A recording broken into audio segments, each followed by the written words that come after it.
everybody, Backyard Pauline here. Welcome one and all to episode 181 of In Focus Friday, the show where we take a good close look at cool things made of silver or gold, or in this week's instance, copper, as well as we're checking in on the latest and last release in the World of Dragons series by Provenant Metals, The Egyptian. We're also going to take a journey back through time and have a look at all of the other 5 issues, starting with the Aztec all the way up to the Indian. Going to talk about the mintages, the series in general, the designs, my thoughts on those, and also, as you can see, there's some interesting aging going on some of the coppers, and a few little issues developing on some of the silvers. Could be down to the way I've stored them in this little metal box, but we'll talk about that and storage as we go throughout the video. There's a lot to cover, so yeah, let's crack on. But before we do, I just want to give you all a reminder for next week's episode. We're going to be featuring something very big, something very cool indeed. If you want a sneak peek, make sure you stick around to the end of today's video and have a look. It's well worth seeing next time.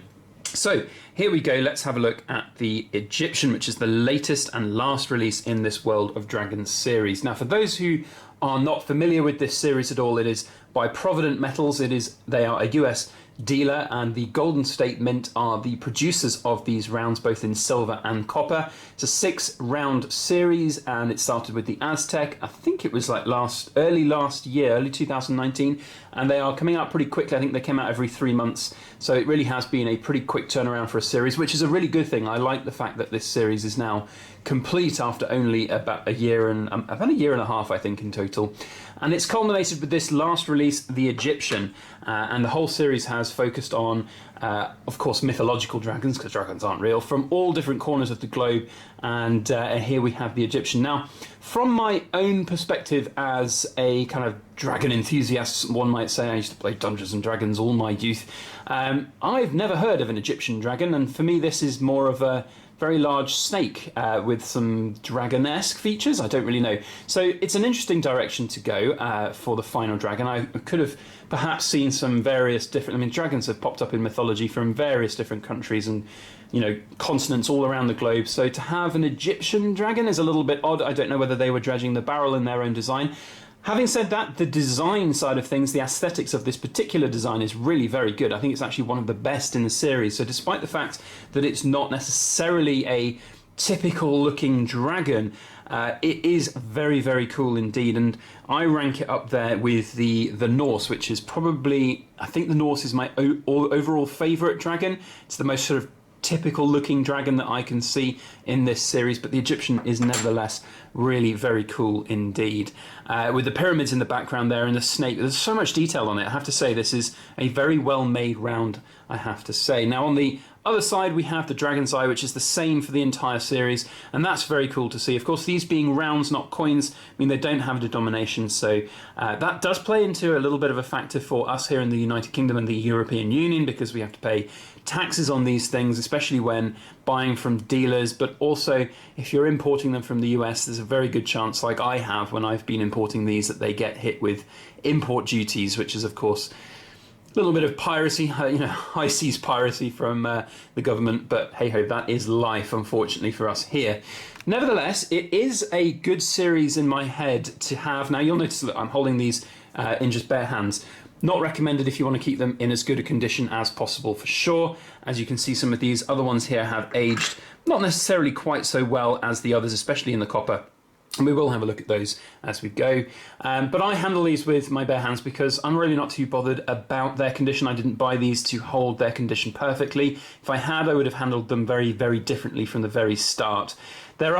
And then part of the reason for that is that there are little issues that are on them to even start with. So they're not in perfect condition when they come. And that's one of the production flaws, I think, of these particular rounds. Now, when we go through the mintage figures of all of these, they are low. The highest mintage for any of these is the Aztec at 30,000.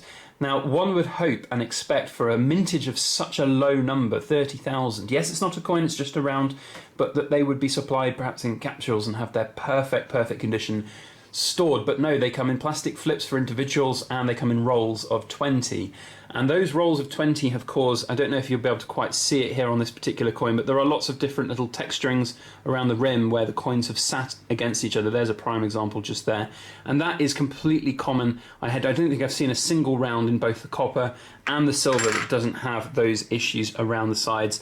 You can see here on this particular copper here. So they were never in perfect condition to start with in my mind, so that's why I didn't really bother too much about them. And in terms of the storage of them, let's just talk a little bit about that. So there are really nice boxes out there that Provident Metals had commissioned that you could buy as part of the set.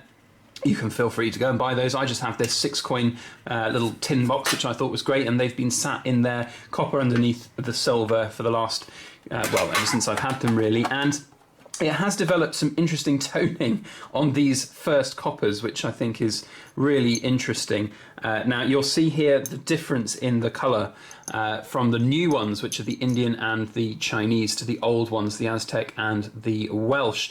Now, personally, I'm a big fan of these toned coppers. I think they actually look better than the new shiny coppers, which is a really interesting thing to see. So that's definitely something to think about. If you want to develop some interesting toning over time, then perhaps just having them left out in a tin box is the way forward. So now let's just talk about the series in general. What do I think about it? Well, I actually really like the series. I think it's a fantastic series to be able to just have fun with and collect with. Would I go all in and buy hundreds of them? No, I don't think so. If I was in the US, based in the US, buying with US prices, then perhaps I would buy some more quantities. But for the situation that we're in here in the UK, no, they're not cheap at all. When you factor in the import duties and the taxes and everything, the bare minimum that you'd be paying for these is £22 an ounce.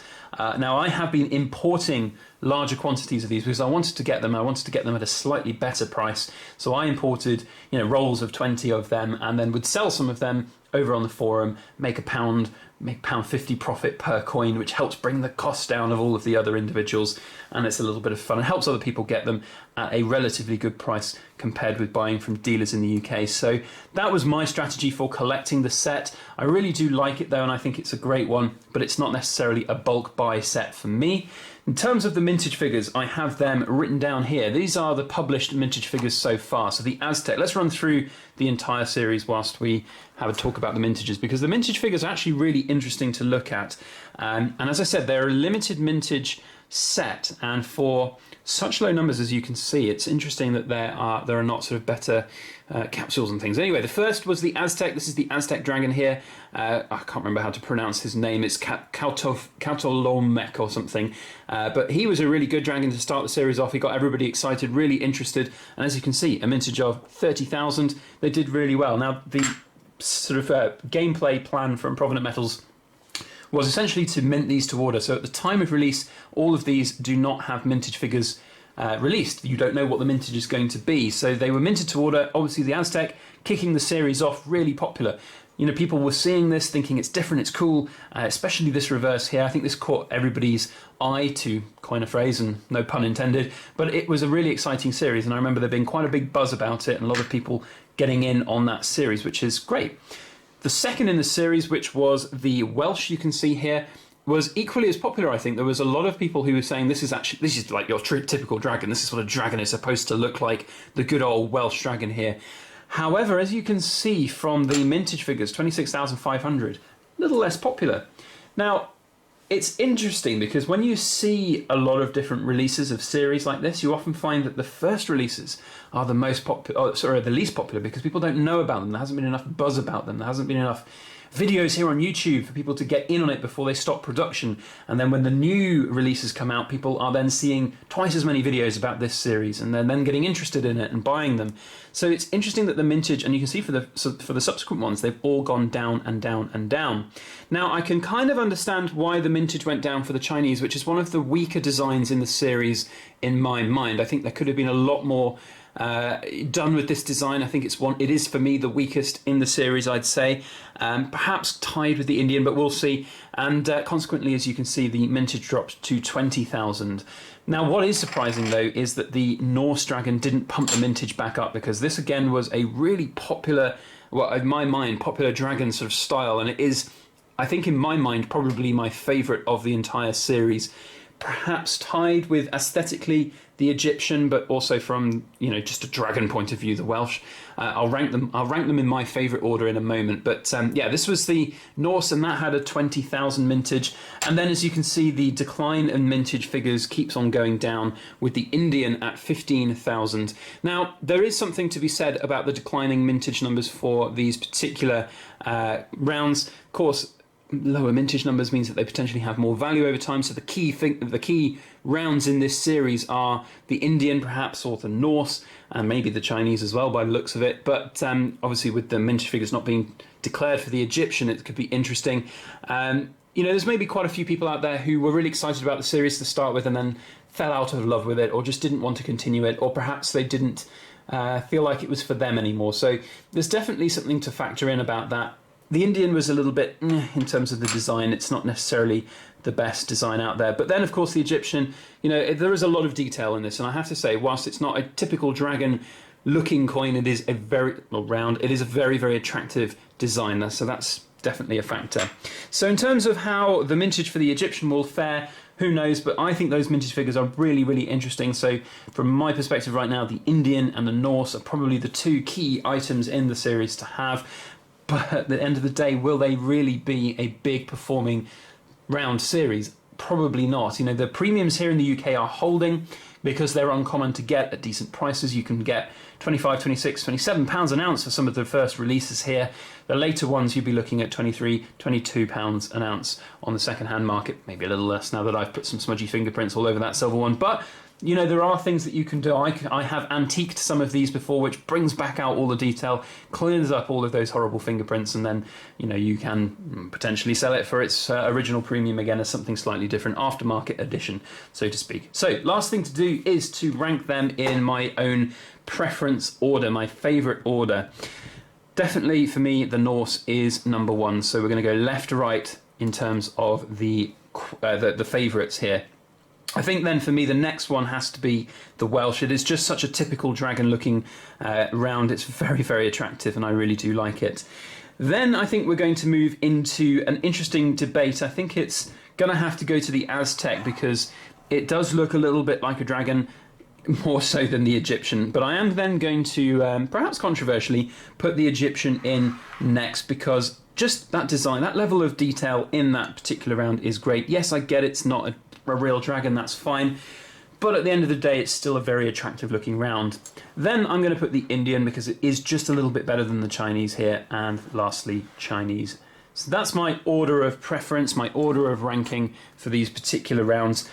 Overall as a series, I'd rate this as a kind of 7 out of 10. I think it's a fun series to have, it's a good series to have. It's not going to be a mega money earner by any stretch of the imagination, but if you enjoy dragons, if you're like me and you've got this sort of fantasy history in your life with Dungeons and Dragons and all of that jazz, then perhaps this is a series for you to consider. Let me know your thoughts down in the comment section below. Which is your favourite of the 6 and what perhaps is your ranking of all 6 as well. So, next week. No vote today, but we are going to give you a very brief sneak peek. In fact, you all probably had a sneak peek of it in Wednesday's video if you saw that. It's the 1985 Proof Sovereign set. Gorgeous set. Want to talk about that, talk about all of the different sizes of the sovereigns. So stick around and see that next week here on In Focus Friday. If you enjoyed today's video, please do put a thumbs up on it and share it around on your social media. That helps everything that we do here on the YouTube channel with the YouTube algorithm. It actually really does help even if you put a comment or even just a like. So please do feel free to hit those if you would like to. Otherwise, that's it from us. Thank you for watching. Have a fantastic weekend. As always, please make sure that you like, share, comment, and subscribe for more.